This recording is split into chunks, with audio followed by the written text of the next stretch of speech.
Hello, and welcome back to Through Imperial Eyes, our main news show here in the Through Imperial Eyes podcast feed. I am your host, Braydon Leadbetter.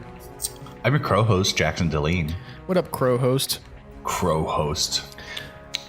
We're here to talk about some Star Wars news. It is another slow week. I'm assuming that towards the end of this month and into next month, we'll really start getting some juicy Star Wars news, especially with stuff with Book of Boba Fett.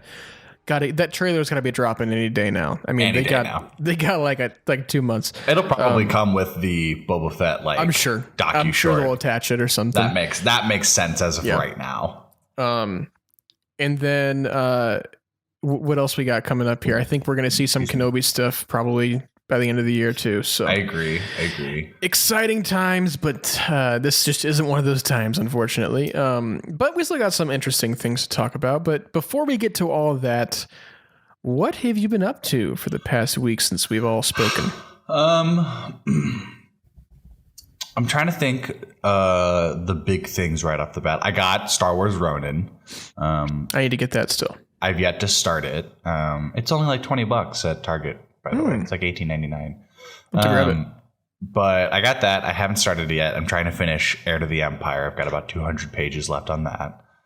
And then I found, I'm not going to grab it because it's buried under stuff, but I found a physical copy of Dark Empire, the comic from the 90s. Yeah. Yeah, it was like $9, and I was just like, perfect. It's a reprint, so it's trade paperback edition. It's nothing too special. It's not used or anything, but I was just like, I've been looking for this physically, so I'm glad that I was able to find it. And then I felt like I had something else. Oh, I've been reading I'm caught up with the High Republic comics, and they're getting real good. They're on the most recent one has been Daniel Jose's Olders, and his a lot of the projects he's had to do for High Republic so far is he did Race to Crash Point Tower and Test of Courage, but he's been doing the High Republic Justina Adventure Ireland comic. did Test of Courage. Did she do Test of Courage? Yes. Okay, my mistake. But he's had more of kind of the younger audience centered stuff. And this newest, it's a 5-part mini comic line that's taking in between right now. That is about a Jedi named Emmerich who is investigating Loden's death. Oh. And it's going to kind of play into that, but it's incredibly dark. It's incredibly dark so far. The first panel of it is an illustration of Loden frozen. You might have to hop on and do a solo episode just reviewing the comics. Because I don't have time for the comics right now. So good. Honestly, I would be very down just to hop on and talk about it all. It's so very good. And it's really cool because it ties in stuff from Tempest Runner.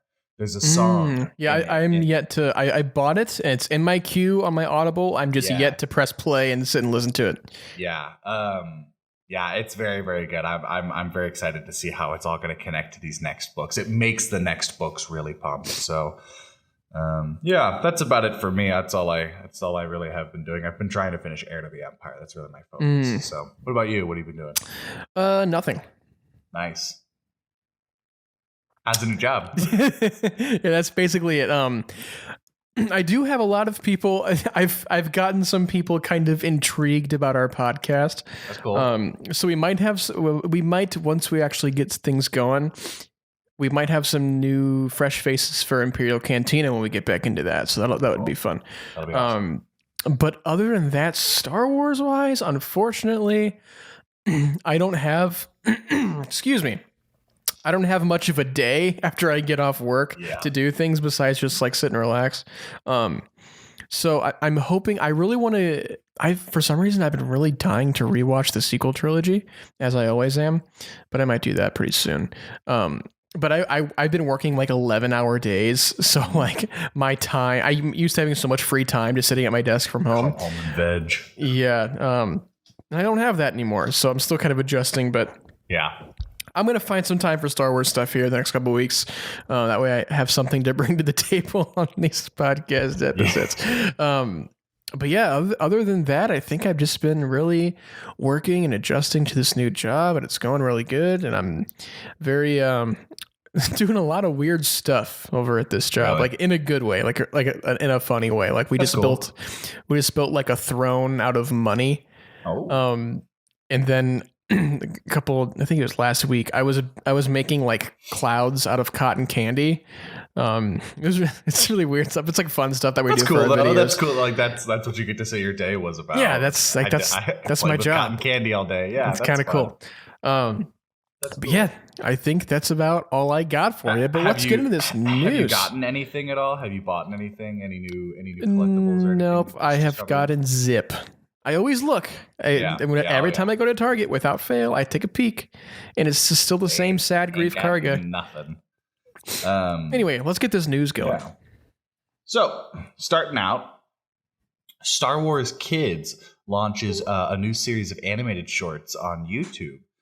In the new series of shorts titled Galaxies of Creatures, Lucasfilm takes us on a journey of exploring some of our favorite creatures featuring in the Star Wars canon.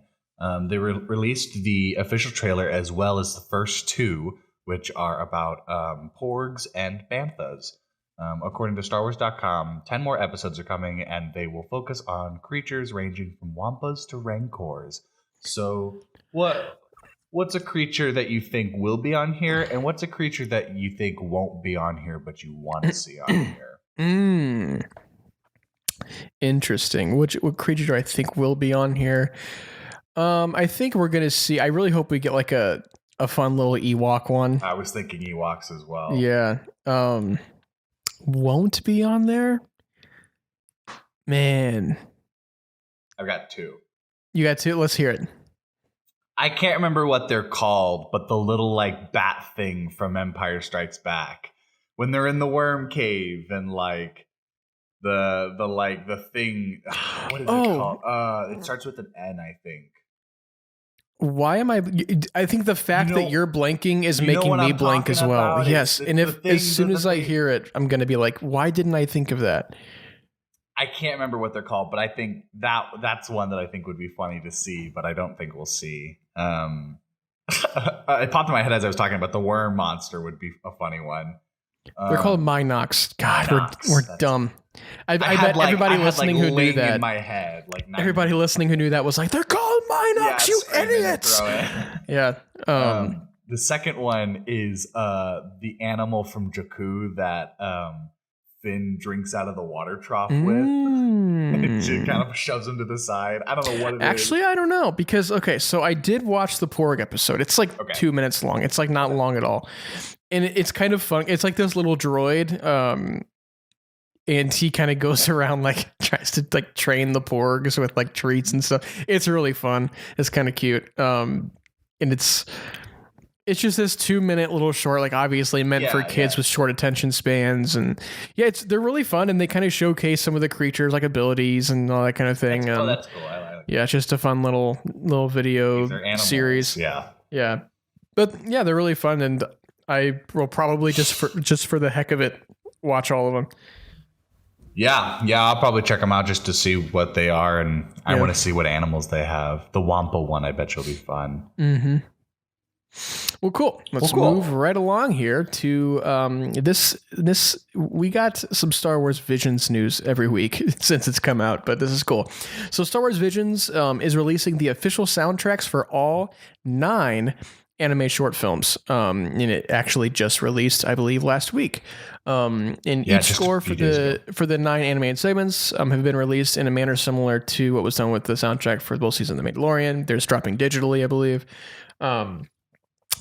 And obviously, a lot of people have wanted. I specifically wanted the soundtrack for Tatooine Rhapsody. We have that now.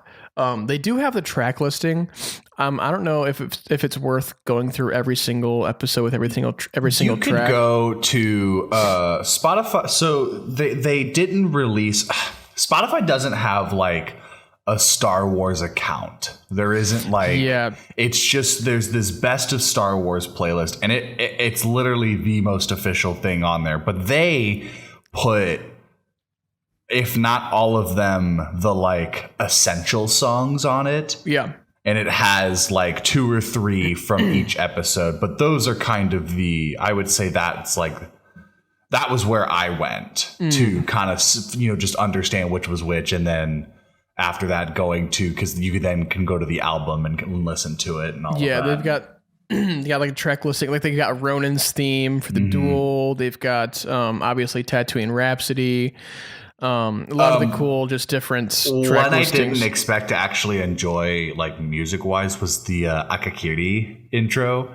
It's got like the drums with it. I listening to it now, I'm like, oh, this kind of goes hard, and I'm like, too bad this one's kind of weird. Like, but they are all the soundtracks for all 9 episodes are available for download just through all official outlets. So you got Spotify, you got Apple Music, you got whatever you use to get your digital musics. That's where you can find them. And I'll probably check out some of them and just see if there's any gems in there, because I really like the music, especially for like, I wasn't a huge fan of the twins, but I remember liking the music a lot. And same with stuff like The Elder, Ninth Jedi, that kind of thing. I was kind of like that more with The Elder. I thought the music for The Elder was really cool. Yeah. So yeah. Well, cool. What do we got next? So this is I think my favorite news piece of the day. So Disney Plus kind of got some like, I guess, release footage, just teaser That's like a footage, little sizzle reel. Yeah, a little snippet from the new Boba Fett documentary that's coming next month, November 12th. Ooh, less than a month. That'll be fun.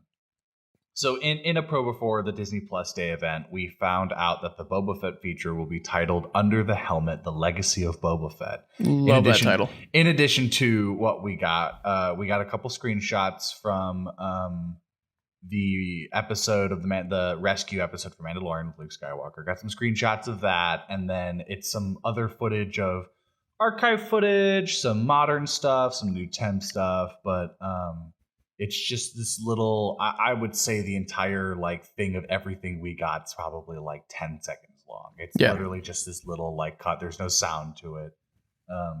But it looks cool. I think I agree. The title is a very cool name. Under the Helmet. Like I said, it'll be releasing on November 12th, but expect it to essentially just be a who is Boba Fett. I think this is kind of this is for the target audience of people who got into Star Wars through The Mandalorian.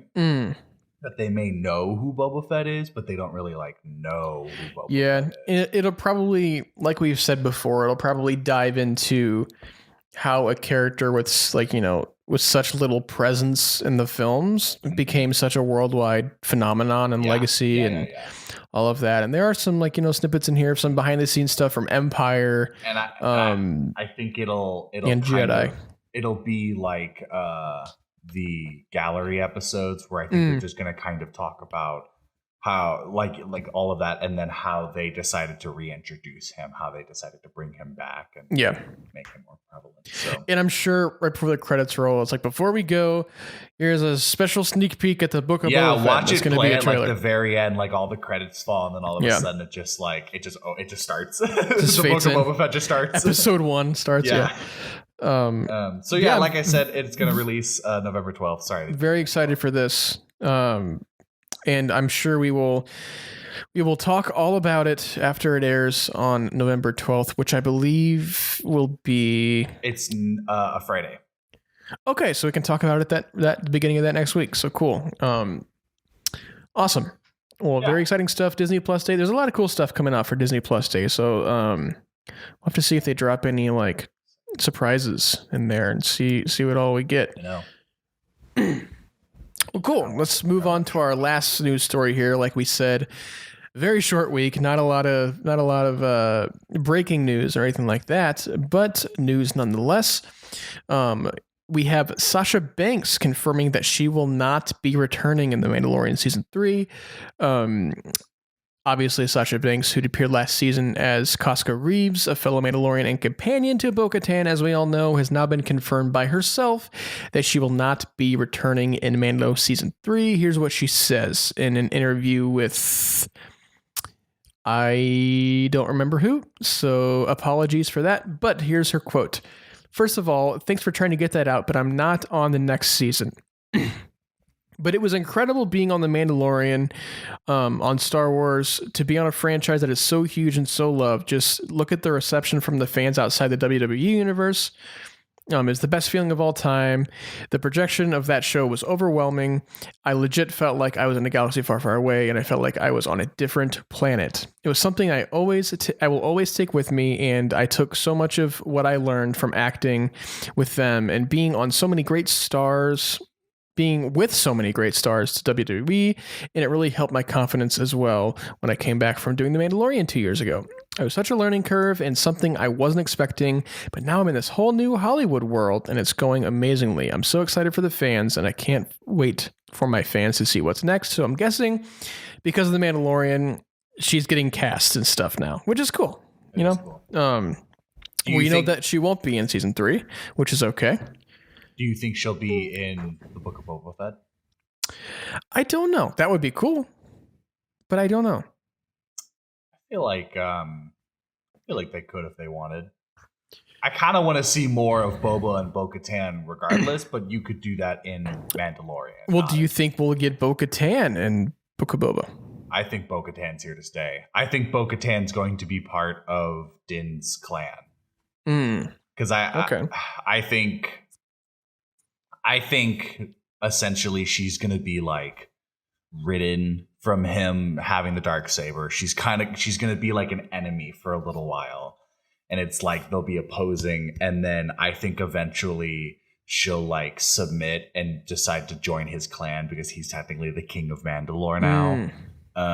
And he's going to have this it's going to be like him. I bet you they'll bring back Cobb Vanth. If Boba Fett's not dead, Boba will be in it.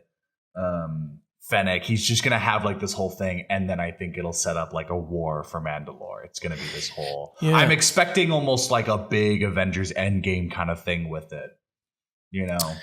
I don't know though, because with a title like the Book of Boba Fett, it leads me to also believe that possibly we're getting kind of these chapters of his life told in like the episodes. So maybe it's not just like one narrative story going forward into like the whole season. I think we're going to be jumping back a lot in this series. I think we're going to be jumping back to Empire days. I think we're going to be jumping back to Book of Boba Return Fett, of the Jedi days. I was talking about like Mando season 3. I thought you were still on Book of Boba Fett. I think that's where like Bo-Katan and all that's going to kind of be a major play.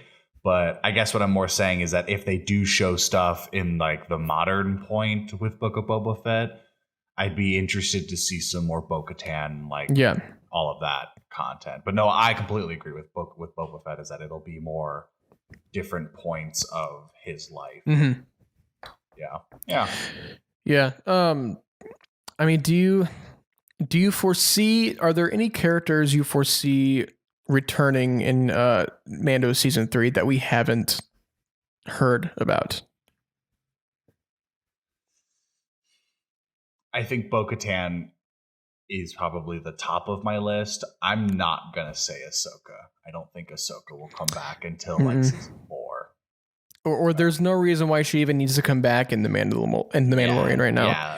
If they do, it's gonna be for something else because I think with whatever they do in season 3, it's almost going to feel like a filler episode, like a filler season, but it's all going to be, I think, more kind of about Din's final arc. And then we'll kind of be in the prequel or the sequel era. You know, I bet you by that point, they maybe do a little time like jump. Like the rise of the First Order. First Order is a little more prevalent. The Resistance is coming up. You could start doing stuff with the Jedi Order and what happens with Grogu and where's that going to go? And it would be cool if they could even, this probably won't happen, but if they could even push past the sequel trilogy a little bit and see what happens like post First Order and, you know, all that kind of stuff. That would be cool. But who knows? I don't know.